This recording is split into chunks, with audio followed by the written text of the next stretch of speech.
Good evening friends. लक्ष द्या. आज आपण इकॉनॉमिक्स घेऊया.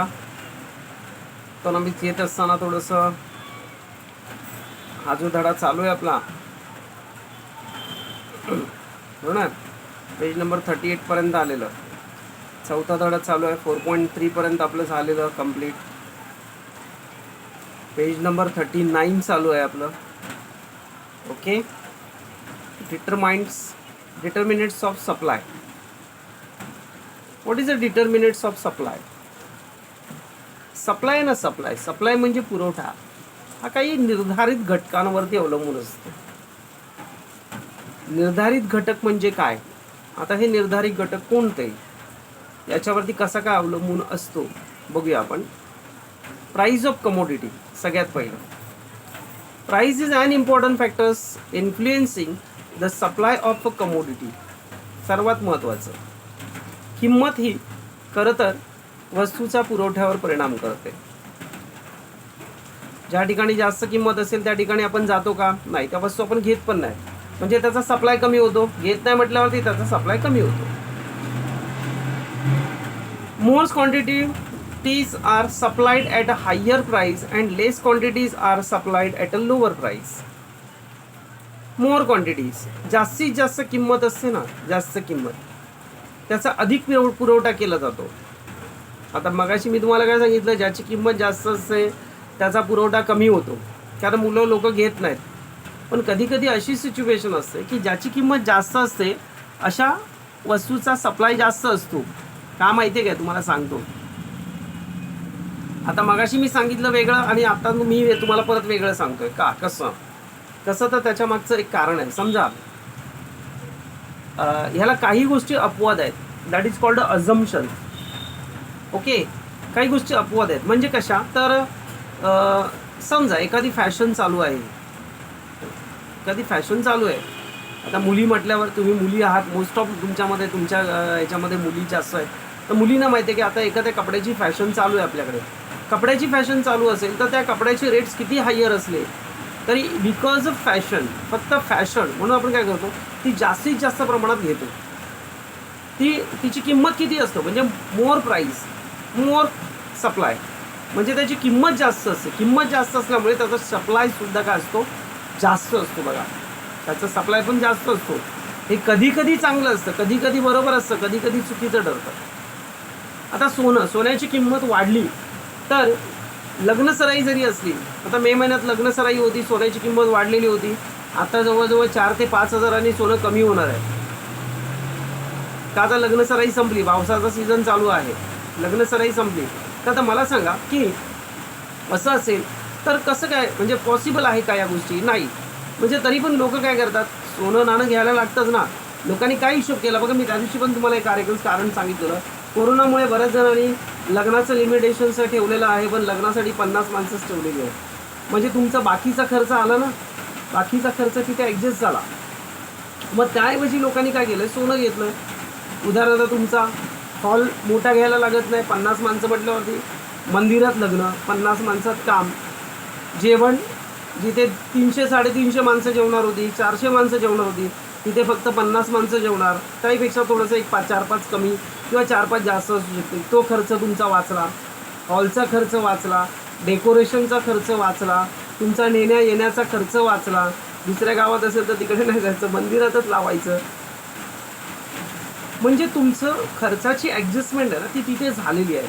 आणि ती तिथे झाल्यामुळे काय झालं, तुमचा खर्च वाचला. मग लोक काय करतात, पर्यायी मग त्या पैशामध्ये तुम्ही काय करा, सोनं घ्या.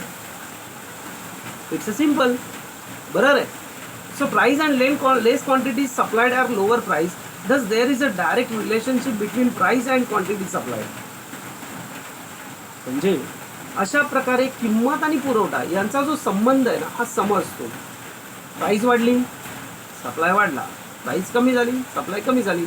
बोथ आर, बघा, कमी कमी, जास्त जास्त, अशा प्रकारची उदाहरणं देता येतात.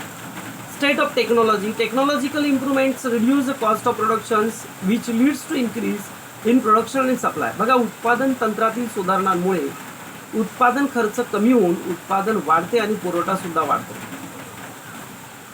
तुम्ही मला सांगा, स्वातंत्र्यापूर्वी आपल्या भारतामध्ये सगळे जे उद्योगधंदे होते हे उद्योगधंदे घरगुती उद्योगधंदे होते. समजा एक चादर विणायची असेल तर त्या एक चादर विणायला जवळजवळ 1 ते 1.5 दिवस लागायचा, बरोबर आहे. आणि त्याला फिनिशिंग पण व्यवस्थित नसायची, पण त्याची कॉस्ट जास्त असायची. पण तेच काय झालं, आज यंत्र आहे तुमच्याकडे, आज लूम्स आहेत, हातमाग आहेत, त्याच्यावर जर तुम्ही चादर विणलात तर त्याच्या फिनिशिंग चांगली येते, पटापट करता येतात. तुम्ही रोज एक चादर विणताय, तिथे किती चादरी होतील, 2 ते 3 चादर तुम्हाला करता येतात, बरं ना. म्हणजे तुमचं उत्पादन वाढल्यामुळे काय झालं, पुरवठा सुद्धा वाढला. ओके, म्हणजे टेक्नॉलॉजीमुळे हा फरक पडलेला आहे, बरोबर आहे. टेक्नॉलॉजीमध्ये हा फरक पडलेला आहे. Cost of production, if the factor price increase, the cost of production also increase. As a result supply decreases. As a result काय झालं, सप्लाय काय झाला, डिक्रीज झाला. बघा,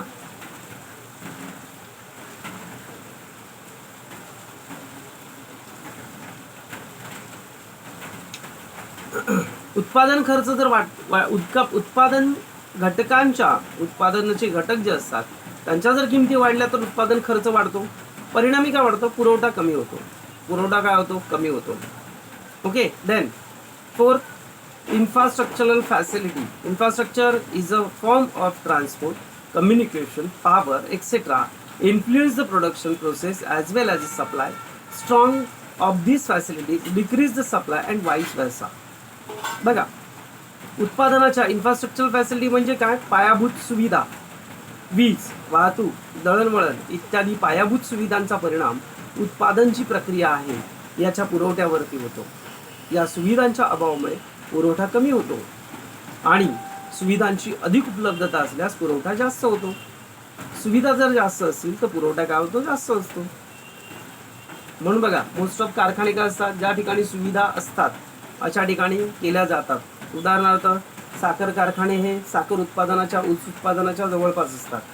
सूत कापडाच्या गिरण्या, कॉटनच्या गिरण्या या केरळमध्ये भरपूर आहेत, कारण तिथे कापसाचं पीक हे मोठ्या प्रमाणावर घेतलं जातं.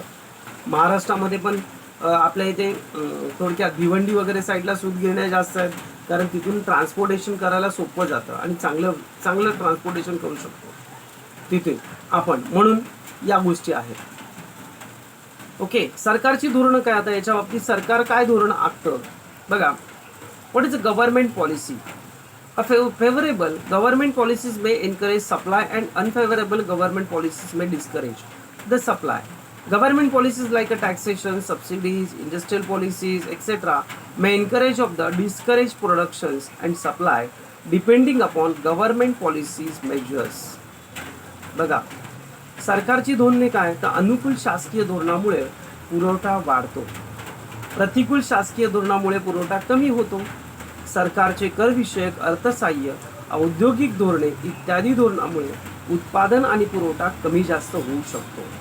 त्यामुळे सरकारच्या धोरणावर पुरवठा अवलंबून असतो. त्यामुळे सरकारचं जे धोरण आहे याच्यावर पुरवठा काय असतो, अवलंबून असतो, बरोबर आहे. तर थोडक्यात काय, नॅचरल कंडिशन्स काय, तर आता नैसर्गिक परिस्थिती याला जबाबदार असते. हाऊ, कसं, तर supply of conditions, for example good monsoons favourite climate conditions will produce a good harvest. बरोबर ना, चांगला पाऊस पडत असेल तर चांगल्या प्रकारची शेती होते. यावर्षी क्लास बंद आहेत बघा, आता क्लास बंद आहेत तर पाऊस मजबूत पडतोय.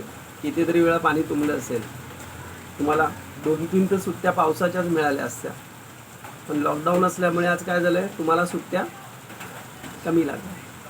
का, तर तुम्हाला घरातच आहात ना, त्याच्यामुळे तुम्हाला सुट्ट्या कमी मिळाल्या. सुट्ट्या म्हणजे सुट्ट्याच आहेत आता म्हणायला गेलं तर, बरं ना. ऑनलाईन चालू म्हटलं तुम्ही घरातच आहात, त्यामुळे तुम्हाला सुट्ट्याच आहेत, मोस्ट ऑफ सुट्ट्याच आहेत. पण बऱ्यापैकी यावेळेस पाऊस पडतोय का, तर आपण बाहेर नाहीत ना पडत, म्हणून आपल्याला फक्त इथून दिसतोय खिडकीत बसून. मला तर खिडकीत बसून दिसतोय रोजच्या रोज पाऊस किती पडतोय, काय पडतोय. सुंदर पाऊस दिसत असतो. आता पण मजबूत चालू आहे पाऊस, भरपूर चालू आहे पाऊस. ठीक आहे, लक्ष द्या.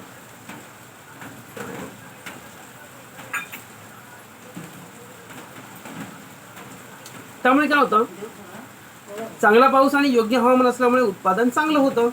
Good monsoons and favourable climate condition will be produce good harvest. So the supply of agriculture products will increase. आता चांगली शेती झाल्यामुळे काय झालं, सप्लाय वाढला, पुरवठा वाढला, उत्पन्न वाढलं ना, पुरवठा वाढला. Unfavourable climate condition will lead to be a decrease in supply. पण जर हवामान म्हणजे चांगलं नसेल तर शेती चांगली होईल का? नाही. शेती चांगली नाही झाली तर शेती जर चांगली झाली नाही तर तुमचा पुरवठा सुद्धा कमी चांगला होतो, बरं ना. Future expectations about a price. छान पाऊस पडतो. आवाज येतो का रे तुम्हाला बाळांनो? मस्तपैकी पाऊस पडतोय. 5:15 दरम्यान लेक्चर बनवायला घेतला तुमचा मी. सुंदर पाऊस पडतोय. खिडकीतून मला चांगलं दिसतं. माझ्या चष्म्यातून दिसतोय का बघा तुम्हाला? दिसत. ठीक आहे, लक्ष द्या. Future expectations about a price.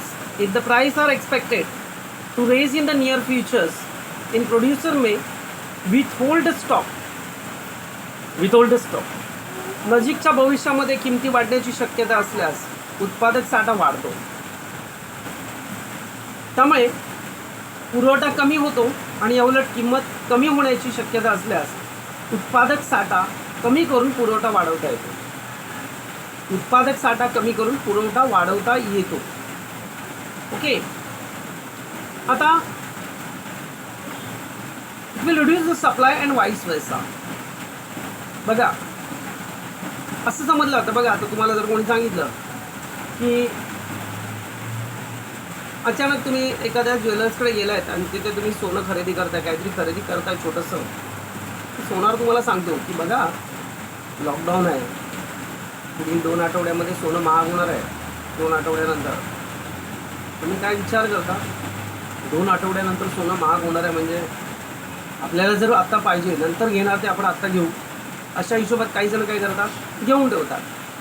कांदे घरामध्ये, आता मला आम्हाला तर भरपूर कांदा लागतो. कांदा शरीरासाठी चांगला असतो, आम्हाला भरपूर लागतो. तर आम्ही जवळजवळ, मी एका वेळेस जातो तर 3-3, 4-4 किलो घेऊन येतो एक आठवड्यामध्ये. तर जर कोणी सांगितलं की अरे कांद्याचा भाव वाढणार आहे, मग आम्ही काय करतो, एक 5-6 किलो जास्त 5-6 किलो घेऊन येतो. म्हणजे पुरवठा तुमचा वाढवतो, सप्लाय वाढतो, बरं ना. Other factors, it includes nature of market. बरोबर आहे. इतर मूलभूत घटक काय? Nature of market.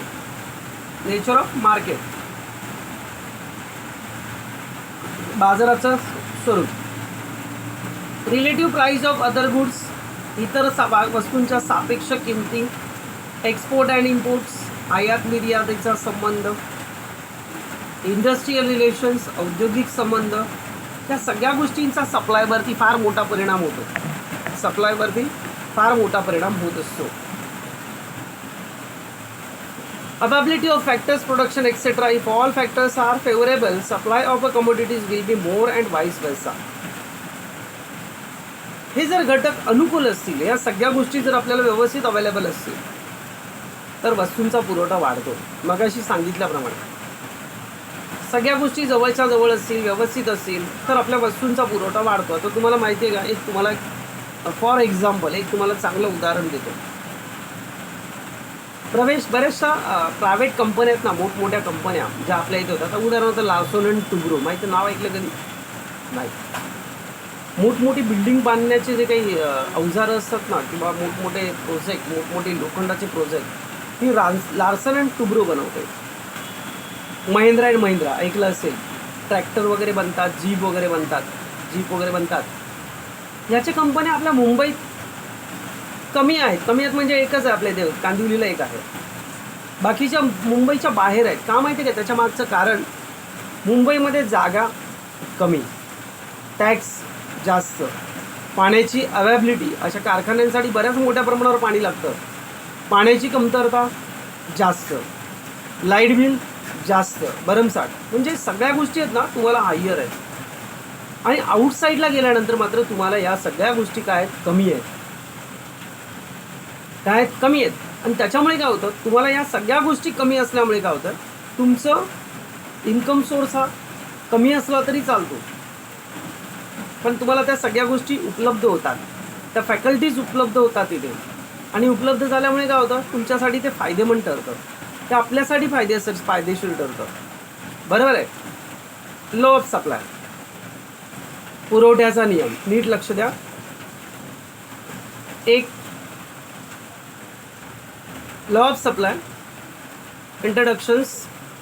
The law of supply is also fundamental price of economic theory, like a law of determined demand. It was introduced to Professor Alfred Marshall in his book Principle of Economics, which was published in 1890. The law explains the functions relationship between price and quantity supplied. बघा, पुरवठ्याचा नियम. आर्थिक सिद्धांतामध्ये जे मागणी नियमाप्रमाणेच पुरवठा होणे हा एक नियम आहे. मागणी काय, जेव्हा मागणी होते तेव्हाच पुरवठा होतो. अदरवाईज होईल का? नाही. एखाद्या गोष्टीचं जर डिमांड असेल तरच सप्लाय करता येणार ना, अदरवाईज आपल्याला ते करता येईल का? नाही येणार. बरोबर आहे. त्यामुळे इतर परिस्थिती अल्फ्रेड मार्शल यांनी 1890 मध्ये आपल्या the principle of law economics म्हणजे अर्थशास्त्राची मूलतत्वे याच्यामध्ये लिहिलेलं आहे की पुरवठ्याचा सुद्धा नियम मांडलेला आहे त्यांनी. त्यामध्ये किंमत आणि पुरवठा याच्यामधलं रिलेशन्स त्यांनी दाखवलंय, संबंध दाखवले. कसं नियम काय दिला का, इतर परिस्थिती other things being a constant, इतर परिस्थिती कायम असताना higher the price of commodity more the quantity supplied and lower the price of commodity less quantity in supply. बघा मगाशी मी सांगितलं ना सगळ्यात पहिल्यांदा ते इथं नियम आला. बघा इतर परिस्थिती सगळी सारखी आहे, पण वस्तूच्या किमतीमध्ये जर फरक झाला, जर जादा पुरवठा झाला, बघा अधिक किमतीला जादा नगसंख्येचा पुरवठा केला जातो आणि वस्तूच्या कमी किमतीला कमी नगसंख्येचा पुरवठा केला जातो. दुसऱ्या शब्दात सांगायचं म्हणजे एक लोवेस्ट क्वालिटी जर एखादी वस्तू असेल, बघा आता माणसाची टेंडन्सी, माणसाकडे पैसा भरपूर आला आहे, लॉकडाऊनमध्ये संपलाय 4 महिन्यामध्ये, पण त्याच्यानंतर एकदा हा परत व्यवस्था आपली चालू झाली, अर्थशास्त्रीय व्यवस्था चालू झाली, मी परत एकदा तुम्हाला सांगतो की माणूस आहे ना थोडासा माजूर आहे. हायर किमतीच्या वस्तू असेल, भले त्याच्याकडे खायला पैसे नसतील तरी आपल्या इथे कर्ज काढून दिवाळी करणारे भरपूर माणसं आहेत. बरं ना, भरपूर जण आहेत. मग अशा प्रकारे जर काय करतात ते लोक की हायर क्वालिटी आहे ना, अरे मी एवढ्याचे शूज घेतले, मी 2000चे शूज घेतले, मी 3000चे शूज घेतले, पगार असतो 6000 महिन्याला, शूज घेणार 3000चे, पगार असतो 10,000, बाईक घेणार 75,000ची, तो महिन्याला 3,000 रुपये हप्ता भरणार, तो चालेल. पण सीट खाली बाईक आहे ना आपल्या, याचं सगळ्यात मोठं अप्रूप वाटतं त्या लोकांना. बरं, या सगळ्या गोष्टीचं अप्रूप मोठं वाटतं. माणूस काय करतो, हायर राहण्याचा प्रयत्न करतो, स्वतःची जीवन, बरोबर आहे, हायर थिंकिंग असेल तर तुमची लेवल पण हायर होते. तशा प्रकारे माणूस मोठेपणा दाखवण्याचा आव आणतो. माणूस काय करतो, मोठेपणा दाखवण्याचा आव आणतो. म्हणून काय दिलं इथे अर्थशास्त्र या विषयामध्ये काय दिलंय, अल्फ्रेड मार्शल यांनी आपल्या अर्थशास्त्राची मूलतत्वे किंवा प्रिन्सिपल ऑफ इकॉनॉमिक्स या बुक्समध्ये त्यांनी असं दिलं आहे की वस्तूची किंमत वाढली की तिची मागणीसुद्धा वाढते, वस्तूची किंमत कमी झाली की तिची मागणीसुद्धा कमी राहते. माइंड डेटा, या गोष्टी लक्षात ठेवा, परीक्षेला प्रश्न येतो हा. दुसऱ्या शब्दात झालं तर नगसंख्या आणि किंमत यांचा समसंबंध असतो. जी नगसंख्या असते, घेण्याची क्वांटिटी असते ना, याच्यामध्ये पण संबंध असतो. तुम्हाला माहिती आहे काही जण असे आहेत ना, कमी खाणार पण चांगले खाणार, कमी खाणार पण चांगले खाणार. आणि काही जण असे पण आहेत जास्त खाणार पण कमी पैशातलं बघणार, परवडत नाही. सो असो, पुढे बघा, गृहीतके. आता याला काही अपवाद आहेत. अझम्पशन्स, दॅट इज कॉल्ड द अझम्पशन्स. मगाशी मी तुम्हाला सांगितलं, constant cost of productions. It is assumed that there is no change in the cost of production. A change in the cost of production will affect the profits of the seller. Therefore, less quantity will be supplied at the same price. बघा, काही गृहीतके अशी आहेत की, एक minute, page turn करतो.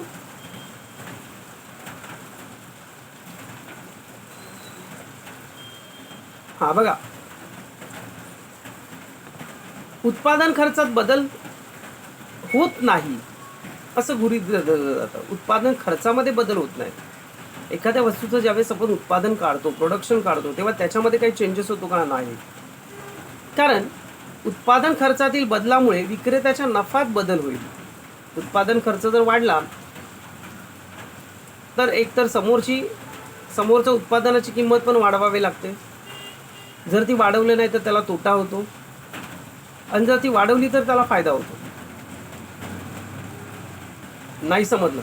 समजा काय, अमूल मिठाई मिळेल, ओके, त्याची कॉस्ट आहे 106 रुपये. किती कॉस्ट आहे? 106. पण जर मला याचा प्रोडक्शनचा संपूर्ण खर्च, हे बनवण्याचा खर्च, टोटल विथ पॅकेजिंग, त्या सगळ्याचा खर्च जर मला 150 रुपये येत असेल माझ्या नफ्यासकट, तर मी त्याची कॉस्ट किती करणार? 150 करणार ना. जर मी ती याच किमतीला विकलं तर मी लॉस आहे. पण त्याची उत्पादन फॅक्टर प्राईस वाढली, त्याची उत्पादनाची किंमत वाढली, तर मी काय करणार? ती तेवढ्याच किमतीला विकणार का? नाही, ती 150लाच करणार. आणि जर मी ती 110ने विकली तर मी तोट्यात आहे, आणि जर मी 150ने विकली तर ती काय आहे? ते फायद्यात आहे. समजलं आता? ठीक आहे, okay. Constant technique of productions. Constant technique of productions also assume that a technique of productions does not change. Improved technique of productions may lead to be increase in the production. This is a term may lead to an increase of the supply at the same price. बघा, स्थिर उत्पादन तंत्र. उत्पादन तंत्रामध्ये सतत बदल होत नाही असं गृहीत धरलं जातं. सुधारित तंत्रज्ञानामुळे उत्पादनामध्ये वाढ होते. त्याच किमतीला पुरवठा सुद्धा वाढतो. त्याच किमतीला पुरवठा सुद्धा काय होतो? वाढतो. बरं ना. आता समजा टेक्नॉलॉजी जर फास्ट फॉरवर्ड झाली तर काय होतं? तुमचं उत्पादन वाढतं. तुम्हाला माहिती आहे, मी त्या दिवशी, तुम्ही पण बघितलं असेल, आय थिंक सो, तुम्ही पण बघितलं असेल व्हॉट्सअपला, एक कलरिंगची मशीन आली. कलरिंगची मशीन सांगतोय ते नीट आहे का? तुम्हाला भिंतीला कोणत्या प्रकारची डिझाईन पाहिजे विथ कलर? तुम्हाला भिंतीला कोणत्या प्रकारची डिझाईन पाहिजे विथ कलर? तुम्ही फक्त लॅपटॉप घेणार, बसणार, त्या कस्टमरला बोलवणार, हा बघा तुम्हाला या भिंतीवर कुठली डिझाईन पाहिजे, बॅकला ही कलर पाहिजे, याच्यावर फुलाची डिझाईन पाहिजे, याच्यावर निसर्ग चित्राची डिझाईन पाहिजे. आत्तापर्यंत काय करायचो आपण? कोणतरी कलाकार यायचा, एक पेंटिंग काढून जायचा. त्या माणसाने काय केलं माहिती आहे का? एक असं स्क्वेअर टाईप असं त्याच्याकडे बोर्ड होता. तो बोर्ड त्या भिंतीला असा फिट केला. बरोबर, त्याच्यामध्ये ॲडजस्टमेंट होती. त्या भिंतीनुसार त्याच्यामध्ये ॲडजस्टमेंट होती. बरोबर आहे, त्या भिंतीनुसार त्याच्यामध्ये ॲडजस्टमेंट होती. आणि नंतर त्याने इथे कम्प्युटरवरती प्ले बटन चालू केलं. प्ले बटन चालू केल्यावरती तुम्हाला माहिती आहे, आपल्या याची कम्प्युटरमधली प्रिंटआउट आपण कशी काढतो माहिती आहे ना? अशी ते कर्सर असे पुढे पुढे सरकत जातात आणि तशी अक्षर येत जातात. तसं त्या भिंतीवर पटापट पटापट पटापट सगळं सरकत जात होतं. कलर पण मारला जात होता. त्याच्यावर बॅक साईडचा कलर, बॅनर कसे बनवतात तसं बॅक साईडचा कलर पण मारला जात होता आणि ते डिझाईन पण येत होतं. 15 ते 20 मिनिटामध्ये ती भिंत मस्तपैकी कलर होऊन विथ डिझाईन परफेक्ट. तुम्हाला स्वतःचा फोटो पाहिजे ना, तर स्वतःचा फोटो पण त्या भिंतीवर ठेवू शकता with design. What a technology. आता हे तंत्र मार्केटमध्ये न्यू आहे, so there cost of increase. तेव्हा त्याची प्राईस काय असणार, जास्त असणार, कारण न्यू आहे ना, कोणालाच माहिती नाही आहे. आणि माहिती असेल तर तसा कॉस्ट तशी खर्च करणं फार महागडं होऊन जातं. अजून एक उदाहरण सांगतो तुम्हाला. कोरोना 4 महिने झाले, नवीन आहे मार्केटमध्ये. कोरोना न्यू आहे मार्केटमध्ये. हॉस्पिटलवाले मजबूत बिळ उकळतात. एकेकाचं 15-15 लाख, एकाचं 10-10 लाख. तर माझा मेवणा ऑफ झाला एक कोरोनामुळे. गुस्टॉप साईनाथ धुरी म्हणून त्याचे बॅनर विनर लागलेले आहेत बघा. तो जवळजवळ 11 ते 12 लाख रुपये त्याच्या पाठी गेले. व्यक्ती काय आपली रिटर्न नाही आली. पण हा कोरोना जसा जुना होणार ना, आपल्या डॉक्टरांच्या आवाक्यात येणार, तेव्हा तो 100 रुपयाचा होणार. आता किती, 15 ते 16 लाख. आणि जेव्हा जुना होणार तेव्हा त्याची किंमत 100 रुपये येणार. लक्षात ठेवा, इट इज अ टेंडन्सी. आता बिझनेस चाललाय, फक्त डॉक्टर लोकांचा बिझनेस. कोरोना पेशंट आला, त्यांना समजलं की हा आता जास्त दिवस राहणार नाही, सरळ गुंडाळतात त्याला. आतले ऑर्गन्स काढून घेणं चाललंय. बराचसा व्यापार चाललाय, बराचसा व्यापार. आतले ऑर्गन्स काढून घेणं. बॉडी काय आपल्याला दाखवत नाहीत त्या व्यक्तीची, डायरेक्ट इथून काय करतात, ती स्मशानात नेतात. आपल्यासारखा माणूस पण घाबरतो, नको बाबा उघडू नको, आम्हाला कोरोना होईल. पण सगळ्यात महत्त्वाचं कारण, आज बरीचशी रॅकेट्स उघडकीला थोड्या दिवसांनी येतील बघा, की हे हॉस्पिटल अशा प्रकारे क्रिया करत होतं. And it's a real situation. ही महत्त्वाची वस्तुस्थिती आहे. इट्स अझम्पशन्स, हे गृहीतक आहे. Okay, no change in weather conditions. It's assumed there is a no change in the weather conditions. Natural calamities like a flood, earthquake, etc. may decrease supply. हवामान कधी बदलतं का रे? ते त्याच्यानुसार चालणार. तुम्ही थांबू शकत नाही त्याला, ते त्याच्यानुसारच चालणार. हवामान हे त्याच्यानुसारच चालणार. त्यामुळे पूर येऊ, भूकंप येऊ, दुष्काळ येऊ, नैसर्गिक आपत्तीमुळे पुरवठा घटू शकतो, पण त्याच्या किमती वाढतात. मार्केटमध्ये जावा, तुम्हाला भाज्यांचे रेट समजतील. भाज्या, आणि आता कोरोनामुळे या सगळ्या गोष्टी, परिस्थिती थोडी बिघडलेलीच आहे. माणसाकडे खायला पैसा नाही, यांची महागाई वाढत चाललेली आहे. No change of government policies. It is also assumed that a government policies like a taxation policies, rated, trade policy, etc. remain unchanged. सरकारच्या व्यापारविषयक कर आणि करविषयक धोरणामध्ये कोणत्याही प्रकारचं बदल होत नाही. No change in transport cost. It is some assumption that there is no change in condition of transport facilities and transport cost. For example, better transport facilities increase supply at the same price. बघा, वाहतुकीचा खर्च स्थिर नाहीये.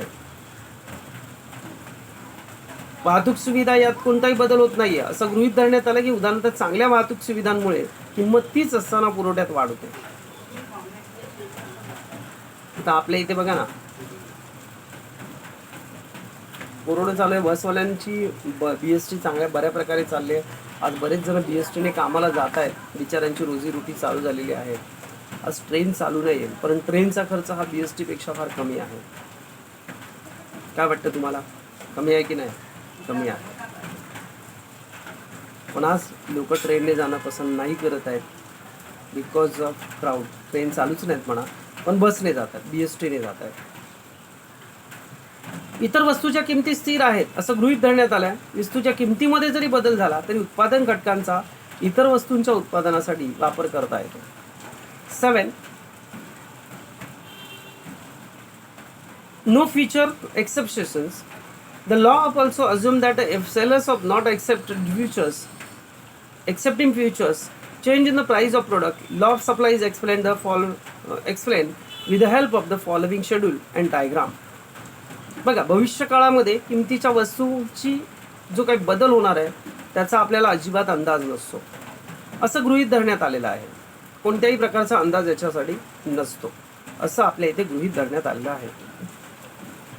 बरोबर आहे. आता त्याच्यासाठी एक डायग्राम दाखवलेला आहे. हा डायग्राम मी तुम्हाला दाखवायचा तर आहेच आपल्याला. नेक्स्ट लेक्चरला मी तुम्हाला हे दोन्ही डायग्राम दाखवणार. ओके. नाही, हा एकच महत्वाचा आहे. लॉचा डायग्राम आहे ना, तो महत्वाचा आहे. नेक्स्ट लेक्चरला मी आठवण करा, मला मी दाखवतो तुम्हाला. आठवण तुम्ही कशी आठवण करणार दाखवेन मी तुम्हाला नेक्स्ट लेक्चरला. ओके. याच्या पुढचे सगळे डायग्रामच आहेत बाळांनो. मी काम करतो, पुढचे 5 पॉईंट्स आहेत ना, ते 5 पॉईंट्स येतो. मग आपल्याला काय करता येईल मध्ये, हे बाकीचे पुढचे डायग्राम्स आहेत ना ते आपण नंतर घेऊया. थोडासा लेक्चर मोठा होईल तुमचा, एक अर्ध्या तास, एक 40 मिनिटाचं होईल. लक्ष द्या. पुरवठ्याच्या नियमांचे अपवाद. अपवाद म्हणजे काय? Exceptions of law and supply. Law of supply बघा, नीट लक्ष द्या. Supply of labour. Labour supply is a total number of hours is workers of work at a given wages rate. It is a represented graphically by supply curve. In case of labor, as a wage rate raise, the supply of labor hours will increase of supply. Curve slope upward. Supply of labor's hours of work falls with the further raise in wage rate. Supply curve of the labor bends backward. This is because a worker will be prefer leisure to work after receiving a higher amount of wages. Thus after certain point of the wages raise, the supply of labor tends to fall. It can explain with the help of the backward bending a supply curve. Table number 4.4 जो आपण शिकवलाच नाही आहे, next टाइमला आपण शिकवणार आहोत. श्रमाचा पुरवठा आहे ना, श्रमाचा पुरवठा. आता बघा, त्यांनी केलेलं काम 8 तास काम केलं तर 8 तासाचा पगार मिळतो. 12 तास काम केलं तर 12 तासाचा पगार मिळतो. त्यांची मजुरी वाढते, पण कधी? जेव्हा तास वाढतात. बरं ना. त्यांची मजुरी कमी होते जेव्हा तास कामाचे कमी होतात. बरोबर आहे. म्हणजेच काय होतं, वाढल्यावरती वक्र वर चढतो आणि कमी झाल्यावरती वक्र पाठीमागे येतो. एक सिच्युएशन असते आपल्या इथे बघा, एक 8 तास काम करणं किंवा 12 तास काम करणं, अशा प्रकारे काही ठिकाणी 8 तास ड्युटी आहे, काही ठिकाणी 12 तास ड्युटी आहे. 12 तासाच्या वरती कोणत्याही कामगाराला काम करणं अलाउड नाही आहे. आणि 12 तासाच्या वरती जर त्याची ड्युटी होत असेल तर त्याला डबल पगार देणं हे फार गरजेचं आहे. लक्षात ठेवा. त्यामुळे हा जो वक्र आहे ना, वर गेलेला आणि खाली आलेला आहे. आपल्याला 4.4 मध्ये तो बघता येईल. पुढे बघा, urgent need of cash. Urgent need for cash. Second, एक मिनिट. फर्स्ट झाला, सेकंड एकदम खाली आहे. Okay, agriculture goods. The law of supply does not apply to agriculture goods as the product is a specific season of their production depends on weather conditions. बघा, agriculture म्हणजे थोडक्यात जे सामान्य आंब्याच्या सीझनमध्ये आंबे आले तर त्याची कॉस्ट ही सेम राहते.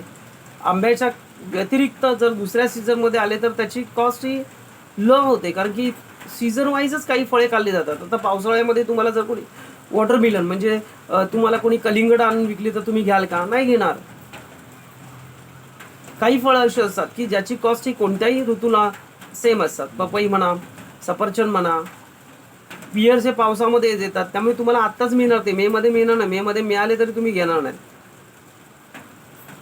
सीझन वाईज म्हणजे त्याची किंमत त्याच्या व्यतिरिक्त हंगामामध्ये काय असते, जास्त किंवा कमी असते, जास्त असते.